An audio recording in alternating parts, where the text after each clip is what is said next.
찬송가 195장으로 찬송하겠습니다. 195장 찬송입니다.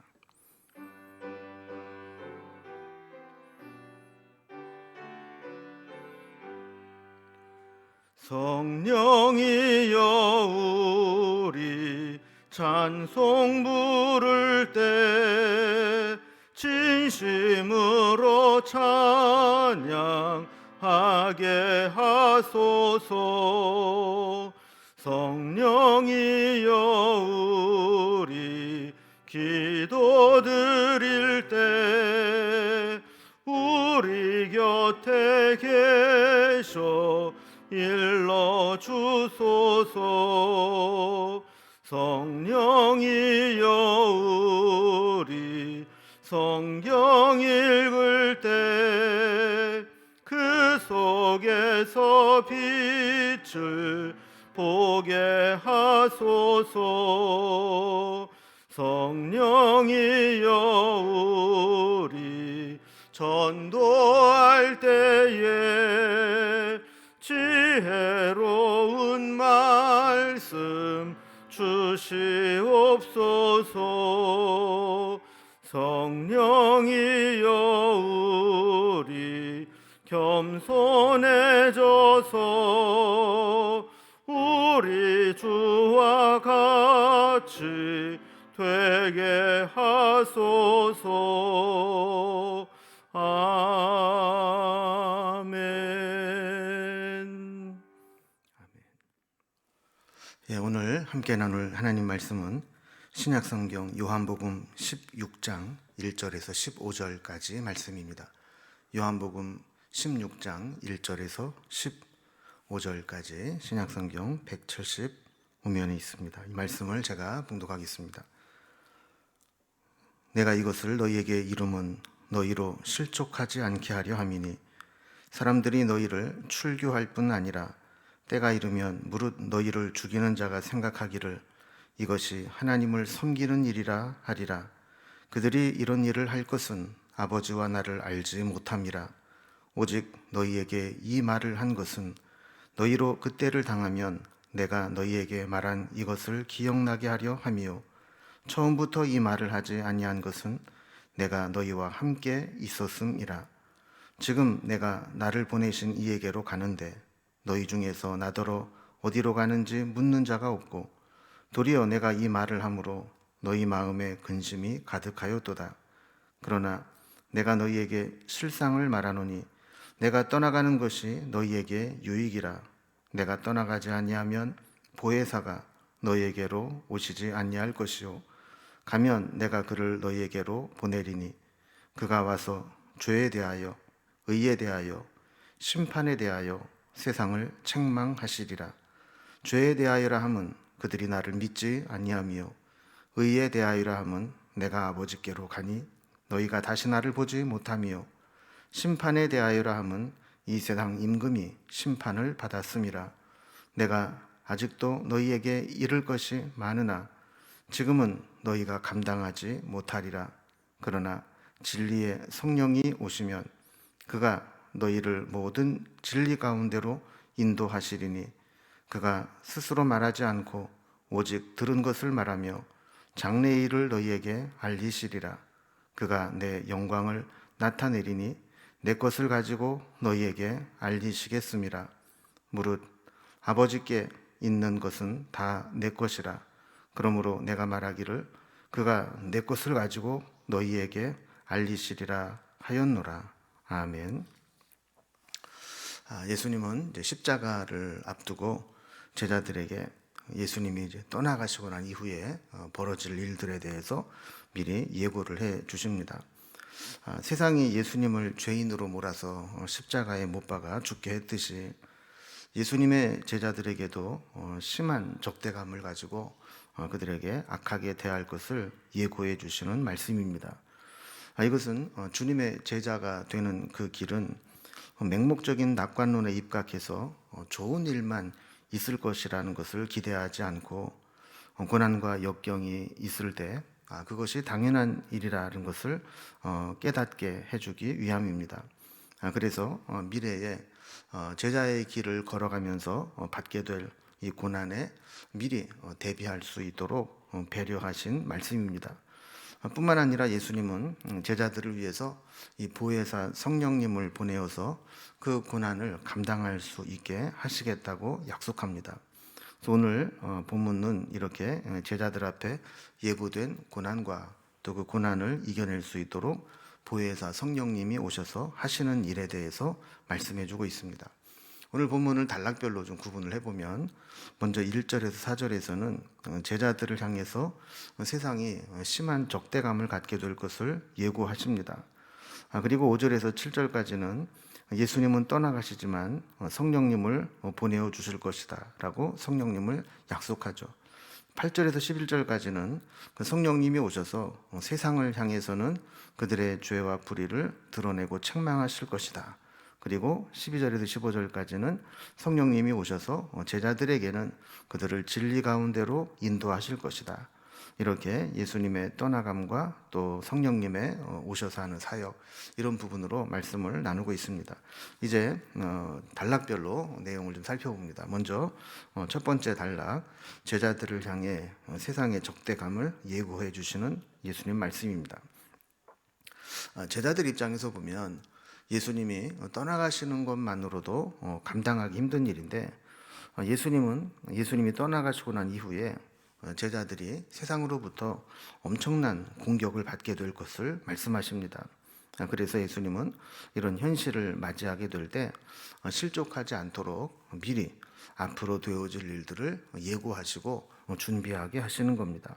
그래서 1절에 보면 내가 이것을 너희에게 이름은 너희로 실족하지 않게 하려 함이니 그랬습니다. 그러니까 예방주사를 맞듯이 미리 다가올 고난에 대해서 예수님으로부터 말씀을 듣고 또 마음에 준비를 하고 또 믿음을 대비하게 하시는 의도가 있다는 겁니다. 2절에서는 그 고난이 어느 정도의 고난인가 하는 것을 말씀하시죠. 사람들이 너희를 출교할 뿐 아니라 때가 이르면 무릇 너희를 죽이는 자가 생각하기를 이것이 하나님을 섬기는 일이라 하리라 그랬습니다. 제자들이 각오해야 될 것은 두 가지인데, 하나는 출교이고 하나는 죽임을 당하는 일입니다. 출교라고 하는 것은 유대인 공동체에서는 거의 죽음과 비슷한 일이죠. 그들과 함께 생활할 수도 없고 또 회당에서 예배드릴 수도 없고 유대인의 공동체에서 함께 생활하지도 못하는 그런 일입니다. 뿐만 아니라 그들은 때가 되면 죽이려고 하는 자들도 있을 것이다. 순교를 각오해야 한다라는 겁니다. 문제는 이렇게 제자들을 출교하고 죽이려고 하는 자들이 하나님을 섬기는 일이라 생각을 하고 한다라는 거예요. 보통 이 종교적 신념은 아무도 못 막습니다. 하나님을 위해 사는 일이라 생각을 하기 때문에 아무리 그것이 악한 일이라 할지라도 하나님이 원하시는 일이고 하나님을 위한 길이다, 이렇게 되면 아무도 막을 수가 없는 것이죠. 3절에서는 그들이 하나님을 섬긴다고 하면서 하나님이 행하신 일에 반대되는 일을 하게 되는 이유를 설명합니다. 그들이 이런 일을 할 것은 아버지와 나를 알지 못함이라 그랬습니다.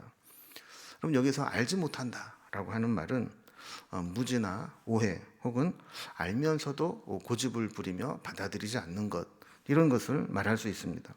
그러니까 유대인들은 하나님을 잘 안다고 착각을 했지만 사실은 하나님을 잘 몰랐고 또 하나님이 보내신 예수님에 대해서도 심한 오해를 했고 또 예수님이 하시는 일을 보면서 하나님의 아들임을 알고 또 들었으면서도 그것을 거부하는 그런 완악함들을 보이게 된 것이죠. 이렇게 무지와 오해 그리고 거부하는 고집, 이런 것들이 결국 예수님과 예수님의 제자들을 핍박하게 된 겁니다. 4절에 보면 오직 너희에게 이 말을 한 것은 너희로 그때를 당하면 내가 너희에게 말한 이것을 기억나게 하려 하며 처음부터 이 말을 하지 아니한 것은 내가 너희와 함께 있었음이라 그랬습니다. 예수님은 미리 말씀해 주십니다. 지금은 예수님이 제자들과 함께 있고 또 앞으로 예수님이 제자들을 떠나고 또 그러면 제자들은 예수님의 보호하심 없이 이 세상과 맞닥뜨려야 될 텐데 그때에 감당해야 될 이 고난, 이것에 대해서 말씀하는 겁니다. 지금은 그런 이야기를 해도 제자들이 잘 알아듣고 이해하기가 쉽지 않습니다. 그러나 그 일을 현실로 맞이하게 되면 그때 이 말씀들을 기억하라는 겁니다. 앞으로 고난이 있을 것이다. 너희들이 출교를 당할 수도 있고 순교를 당할 수 있을 것이다. 이런 핍박을 예고할 때 지금 당장은 이해하지 못합니다. 그러나 그런 일을 실제 만나게 되면 그때 예수님이 그 말씀하신 것이 이런 말씀이었구나. 이것을 기억나게 하려고 미리 말씀하신다는 거예요. 여러분, 우리도 마찬가지입니다. 우리가 신앙생활을 하고 주님을 섬기고 제자의 길을 걸어간다라고 하는 것은 항상 즐겁고 좋은 일, 예수 믿고 만사 형통하고 행복하고 이런 일만 있는 것은 아니라는 겁니다. 만약에 우리가 이런 제자의 길에 어떤 일이 있을 것인가를 미리 알지 못하면 예수님을 섬기면서 당하는 여러 가지 시련과 고난을 당할 때 내가 예수를 잘못 믿었나, 내가 주님을 섬기는 길을 선택한 것이 잘못된 것인가, 이렇게 착각할 수 있습니다. 그래서 예수님은 우리에게 주님의 길을 가는 길은 때로 기쁘고 즐겁고 영광스러운 일이기도 하지만 때로는 반대로 우리에게 고난과 역경과 십자가의 길이기도 하다라는 것을 미리 말씀해 주시는 겁니다. 자, 이제 두 번째로 예수님이 떠나시면서 제자들에게는 고난이 예고되어 있는데 이를 위해서 성령님을 보내어 주실 것이다 라고 말씀합니다. 그래서 예수님은 떠나지만 예수님 대신해서 성령님이 그들을 도우실 것을 말씀하는 거죠. 여러분, 우리는 실상을 모르면 두렵고 근심이 됩니다. 그래서 예수님이 떠나시더라도 그 앞에 고난만 있는 것이 아니라 그 고난을 이겨낼 수 있도록 예비하신 성령님을 보내어 주실 것을 말씀해 주시고 약속하십니다. 그래서 5절에 보면 지금 내가 나를 보내신 이에게로 가는데 너희들 중에서 나더러 어디로 가는지 묻는 자가 없고 그랬습니다. 그럼 우리도 이제 때로 어떤 아주 충격적인 일, 또 매우 심각한 일, 또 우리에게 닥칠 고난의 일에 대해서 이렇게 들을 때 그 일이 너무 두려운 일이 예상되거나 너무 감당하기 힘든 일이 예상될 때는 더 이상 구체적으로 묻지 못할 때가 있습니다. 계속 물어서 정말 감당할 수 없는 심각한 이야기를 듣고 충격을 받아서 절망할까봐 아예 더 이상 물어보지 못하는 거죠.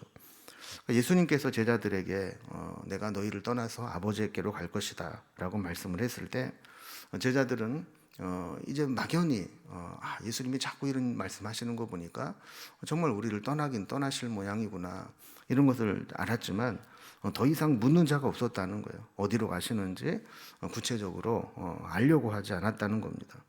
그리고 6절에 있는 말씀처럼 그들은 서로 마음에 근심이 가득했다, 이렇게 기록을 합니다. 이런 상황에서 근심하는 제자들에게 예수님은 두려워하지 않도록 실상을 말씀해 주십니다. 7절에 보면 그러나 내가 너희에게 실상을 말하노니 내가 떠나가는 것이 너희에게 유익이라. 내가 떠나가지 아니하면 보혜사가 너희에게로 오시지 아니할 것이요 가면 내가 그를 너희에게로 보내리니 그랬습니다. 자, 제자들은 예수님이 떠나가시면 큰일 났다고 생각을 했는데 예수님이 제자를 떠나는 것이 오히려 유익이라, 이렇게 말씀을 합니다. 왜냐하면 예수님이 떠나셔야 아버지께 부탁을 해서 성령님을 제자들에게 오시게 할 것이기 때문이라는 것이죠.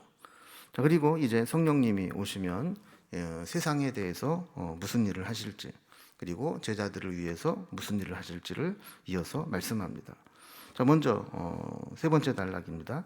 성령님이 오시면 세상을 향해서 어떤 일을 하시는가? 세상을 책망하신다 그랬습니다. 자, 예수님이 이제 하나님께로 가시고 보혜사 성령을 이 땅에 보내셔서 하시는 중요한 사역이 세상을 향해서 책망하는 사역을 한다는 거예요.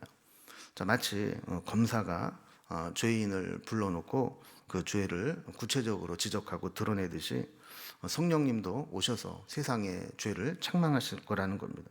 그래서 8절에 보면 그가 와서 죄에 대하여, 의에 대하여, 심판에 대하여 세상을 책망하시리라.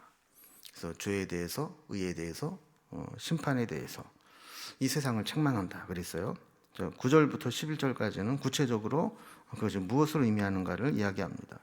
자, 먼저 9절 말씀을 보면 이 죄에 대하여라 함은 그들이 나를 믿지 아니함이다 그랬습니다. 그 죄가 무엇이냐?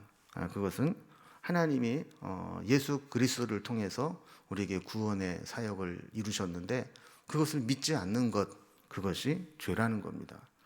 평소에는 그것이 죄라고 여기지 않고 오히려 예수님을 십자가에 못 박아 죽이는 것이 하나님을 섬기는 일이다 이렇게 생각했다고 아까 살펴보지 않았습니까? 그래서 성령님이 오시면 그것을 그들의 심령 가운데 증명하고 드러낼 것이라는 거예요. 예수님 믿지 않는 것, 이것이 죄였구나 깨닫게 하신다는 겁니다. 자, 두 번째로 10절에 보면 의에 대하여 심판하시는 것, 이것은 예수님이 아버지께로 가셔서 다시 볼 수 없게 되기 때문이다 이렇게 이야기를 했습니다. 자, 아까도 살펴본 것처럼 예수님을 죽인 자들은 예수님을 죽인 것이 하나님의 의를 이루는 것, 하나님을 섬기는 것이라고 착각을 했습니다. 그러나 그들이 죽인 예수님을 하나님께서는 살리셔서 하나님께로 불러 올리셨습니다. 그러니까 그들의 불의를 책망받는 것이라는 거죠. 그들 딴에는 이것이 하나님의 의를 이룬다라고 생각했지만 그것이 오히려 예수님을 하나님이 살리셔서 부활 승천하시게 하심으로 오히려 그것이 그들의 불의를 드러내게 되었다라는 겁니다. 자, 그리고 세 번째로 11절에 보면 심판에 대하여라 함은 세상 임금이 심판을 받았음이라 그랬습니다. 예수님의 부활은 이 세상의 임금인 사탄을 심판하는 것이었습니다. 이 사탄의 최고의 무기는 죄와 죽음입니다. 그래서 살아있을 때는 우리 인간들을 죄로 미혹해서 하나님으로부터 멀어지게 만들고 그리고 결국에는 우리로 하여금 죽음에 이르게 하는 것, 이것이 이 사탄의 최고의 무기입니다. 그런데 예수님께서는 이 땅에 오셔서 죄의 권세를 이기시고 또 우리가 당해야 될 죄의 모든 짐을 대신 짊어지시고 십자가에서 죽으셨을 뿐만 아니라 죽음의 권세를 또 이기시고 다시 살아나셨기 때문에 예수님께서 오셔서 지신 십자가와 부활은 이렇게 세상과 세상 임금인 사탄을 심판하는 것이라는 거예요. 자, 이렇게 성령님이 오시면 유대인들과 세상이 자기 나름대로 자기 의를 드러내고 하나님을 섬긴다고 했던 것들이 얼마나 잘못된 것인지, 예수님을 부인하고 거부한 것이 결국 하나님의 심판을 받게 되는 것이라는 사실을 이렇게 성령님이 책망하시게 될 것이다 라는 말씀입니다. 자, 네 번째로 보면 성령님이 오셔서 이렇게 세상을 검사처럼 이렇게 죄를 지적하고 드러냈다면 이제 제자들을 향해서는 어떻게 하실 것인가? 마치 변호사처럼 그들을 돕고 인도하는 역할을 하실 것이다 라고 말씀을 합니다. 자, 먼저 12절을 보면 내가 아직도 너희에게 이를 것이 많으나 지금은 너희가 감당하지 못하리라 그랬습니다.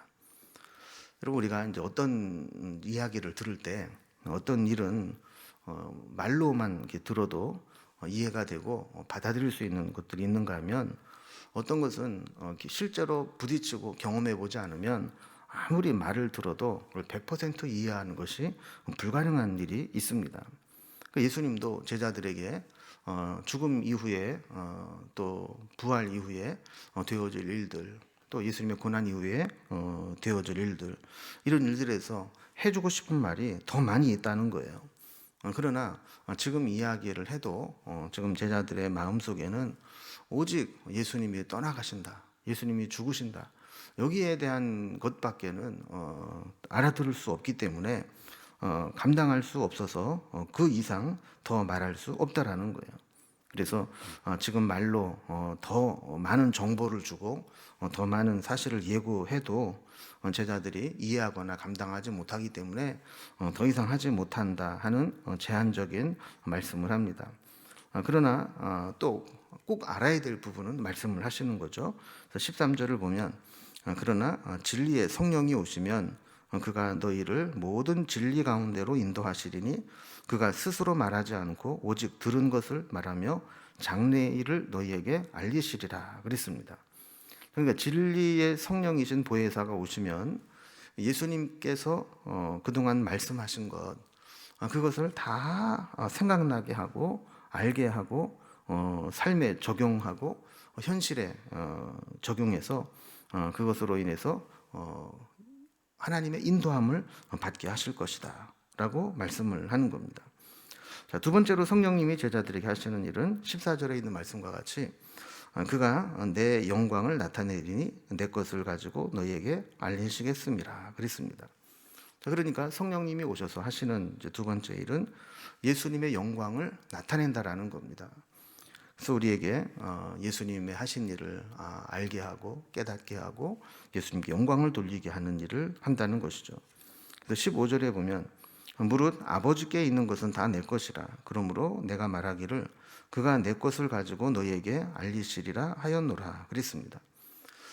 자, 이렇게 성령님은 하나님의 말씀을 깨닫게 하시고 또 예수님의 영광을 드러내게 하셔서 제자들로 하여금 하나님의 뜻대로 인도하는 역할을 하시게 할 거라는 겁니다.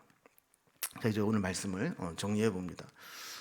주님은 우리에게 제자의 길을 가는 것이 뭐 항상 즐겁고 기쁘고 좋은 일만 있는 것은 아니고 때로는 십자가의 길, 고난의 길을 함께 가야 될 수도 있다라고 말씀을 합니다. 여러분, 우리에게도 믿음의 길을 간다는 것이 세상적으로 보면 항상 기쁘고 즐거운 일만 있는 것은 아니고 어렵고 힘든 일이 있을 수 있다는 사실을 기억하면서 믿음으로 이겨냈으면 좋겠습니다.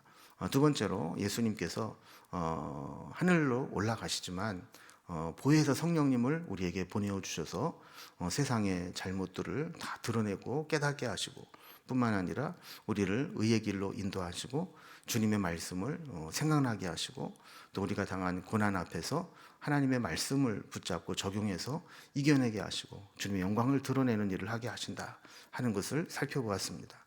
여러분, 우리는 얼마나 성령님의 역사하심을 의지하고 또 성령님과 동행하면서 성령님의 도우심을 받고 살아가는지 한번 우리 삶을 돌아보면서 구체적으로 우리 가운데 오신 보혜사 성령님, 진리의 성령님을 붙잡고 믿음으로 살아갈 수 있기를 주님의 이름으로 기원합니다. 기도하겠습니다. 하나님 아버지, 주님의 제자의 길을 간다는 것은 주님이 가신 십자가의 고난의 길도 함께 걸어가는 것임을 말씀을 통해 깨우쳐 주시니 감사합니다. 우리가 믿음의 길을 걸어가면서 현실적으로 만나는 여러 가지 힘들고 또 어려운 고난의 길에서도 이것이 당연한 것임을 깨달아 알아갈 수 있도록 인도해 주시고 또한 이 고난을 이겨낼 수 있도록 보혜사 성령님을 보내어 주셨는데 우리가 늘 성령님을 힘입어서 성령님을 의지해서 우리가 성령님의 도우심으로 이 모든 고난과 어려운 일들을 능히 이겨내는 삶을 살아갈 수 있도록 인도해 주옵소서. 지식으로만 아는 성령님이 아니라 우리의 삶의 현장에서 구체적으로 우리 성령님의 도우심을 받으며 살아갈 수 있도록 우리의 삶을 인도하여 주옵소서. 오늘도 우리에게 가르쳐 주시고 깨닫게 해주시고 인도해 주시는 성령님께서 하루 종일 내내 함께해 주시기를 원하며 예수님의 이름으로 기도드리옵나이다. 아멘. 각자의 기도 제목들로 자유롭게 기도하시겠습니다.